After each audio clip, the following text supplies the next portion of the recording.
दोस्तों नमस्कार, विकल्प वाणी सच्चाई की खोज में आपका स्वागत है। इस समय हम दिल्ली के जंतर मंतर पे हैं।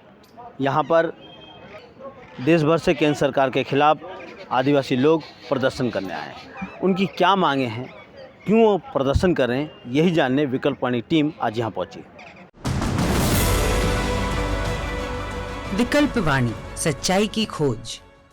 सर एक सवाल, जो आप लोग एक सरनाम धर्म की बात कर रहे हैं या कोर्ट की बात कर रहे हैं, आज रोजगार का मुद्दा है, बेरोजगारी का मुद्दा है, ये मुद्दा है कि धर्म का मुद्दा है? सर देखिए, अभी जो समय के मांग है उसके हिसाब से रोजगार भी जरूरी है, लेकिन कहीं ना कहीं हम लोग की धार्मिक पहचान भी जरूरी है। हमारा पहचान 1871 से 1951 तक था, लेकिन किसी कारण से 1961 में हटा दिया जाता है। अब आदिवासी के देखिएगा, 1951 में 51% आबादी था, लेकिन विस्थापन बड़े बड़े कारखाने बन रहे हैं, बिल्डिंग बन रहे हैं, तो आदिवासी को विस्थापित कर दिया जाता है, उनका आबादी 26% हो जाता है। इसके जिम्मेवार कौन है? सरकार। चाहे सरकार किसी को भी हो, बीजेपी की चाहे कांग्रेस की, आज आदिवासी हाशिए पर है तो कहीं न कहीं सरकार जिम्मेवार है। आप कह तो रहे हैं सही कि सरकार जिम्मेदार है, लेकिन आज जो आपने खुद कहा कि आदिवासियों की ज़मीनें असम के अंदर सबसे ज़्यादा ज़मीनें हड़पी जा रही है, बुलडोजर चलाया जा रहा है, वो मुद्दा है। मैं फिर से कह रहा हूँ, वही मुद्दा है कि ये मुद्दा है? देखिए, जो हमारे आपका कहना भी सही है, लेकिन जो हमारे बुद्धिजीवी और जो हम लोग वर्षों की मांग है, हम लोग युवा पीढ़ी इसलिए आए हैं ताकि देखिएगा, हिंदू में कट्टरपंथी है, मुसलमान में कट्टरपंथी है, ईसाई में कट्टरपंथी है, मेरा सरना समुदाय में कट्टरपंथी कब आएगा, उसको जगाने के लिए आज हम लोग जंतर मंतर में धारणा दे रहे हैं ताकि सरना कोड मिले। और जो हम लोग की पहचान है, प्रकृति पूजक है, ना हम हिंदू हैं ना हम ईसाई हैं। आप अपने आप को हिंदू नहीं मानते? नहीं मानते। जबकि पहले तो कहा गया कि जो मुस्लिम को छोड़ दिया जाए, सिख को, मुस्लिम को छोड़ दिया जाए और हिंदू में सभी हिंदू हैं। अब संविधान में देखिएगा, एक आर्टिकल था, उसमें लिखा गया था कि सिख भी ये जो है हिंदू धर्म का अंग रहा है, जैन भी रहा है, बुद्धिज्म भी रहा है, लेकिन कहा गया था आदिवासी उससे डिफरेंस है, वो हिंदुइज्म में देखिएगा संविधान में वो लिखा हुआ है, वो नहीं है। तो उसको समझना पड़ेगा।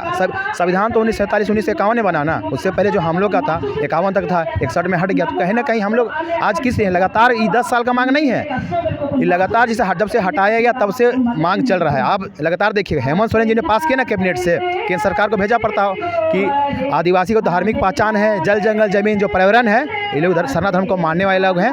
कैबिनेट से पारित करके पिछले 2020 में ही 11 नवंबर को पारित करके केंद्र सरकार को भेज दिया था। अभी केंद्र सरकार मामला संज्ञान में ले ही नहीं रही है। हम लोग सरकार के कान में आवाज़ पहुंचाने के लिए आज जंतर मंतर में हैं। सर जो आपने कहा ना, जड़ जंगल ज़मीन, ये आदिवासियों का है, पूरे समाज का है, लेकिन आज बड़े बड़े कारपोरेटों को कौड़ियों के दाम पे सरकार दे रही है। इस पे कब आप उठेंगे? धर्म के नाम पे तो उठ गए, इसके नाम पे कब उठेंगे? देखिए, हमारा इतिहास देखिएगा, जितने हमारे वीर शहीद हुए, वीर बुद्धो भगत सिंह, सिद्धू कान्हू, फूलो झानो, चांद भैरव, नीलांबर पीताम्बर, सबने अपने हक अधिकार के लिए, तिलका मांझी जमीन की लड़ाई लड़ी और वो लड़ते लड़ते वो लोग शहीद हो गए। और हम लोग हमेशा, हमारा ज़मीन पे अधिग्रहण किया जाता है तो बोलते हैं जल जंगल जमीन हमारा अधिकार है, तो हम लोग हमेशा लड़ते रहे। ऐसा बात नहीं है कि हम लोग नहीं लड़ते रहे, जहाँ भी हुआ है। अब रांची में देखिएगा, भूमि अधिग्रहण हुआ था, आदिवासी सड़क पे था। CNT SPT एक्ट में रघुवर दास संशोधन किया था, पूरा आदिवासी सड़क पे था, और वही छात्र लोग उसको उखाड़ के रघुवर दास को फेंक दिया। जब जब छात्र बोला है राज सिंहासन डोला है का नारा था, और देखिए आज रघुवर दास कहाँ है। और हम कहना चाहते हैं, ना जान देंगे ना ज़मीन देंगे, अपना हक हम लोग बचा के रखेंगे। शुक्रिया सर। एक बात और लास्ट में पूछना चाहता हूँ, आज प्राइवेटाइजेशन के जरिए पूरे देश में सरकारी संस्थानों को कौड़ियों के दाम पे बेचा जा रहा है। इस मुद्दे पे आप कब बोलेंगे सर?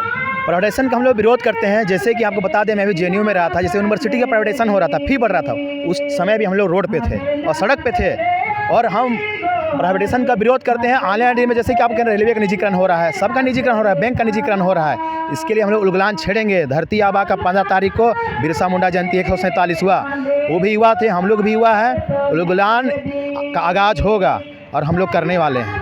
शुक्रिया सर। एक बात समझने वाली है कि पहचान के साथ साथ रोजगार, शिक्षा, स्वास्थ्य और तमाम जो बुनियादी अधिकार हैं आम लोगों के, उसके लिए संघर्ष करने की ज़रूरत है। प्राइवेटाइजेशन के खिलाफ आवाज़ उठाने की ज़रूरत है, बेरोजगारी के खिलाफ आवाज़ उठाने की ज़रूरत है। इसीलिए सर ने भी कहा और सब लोग कह रहे हैं कि इसके खिलाफ नौजवानों को लामबंद होना पड़ेगा और अपनी आवाज़ को बुलंद करना पड़ेगा। इस बारे में सोचिए, समझिए और देखते रहिए विकल्प वाणी सच्चाई की खोज।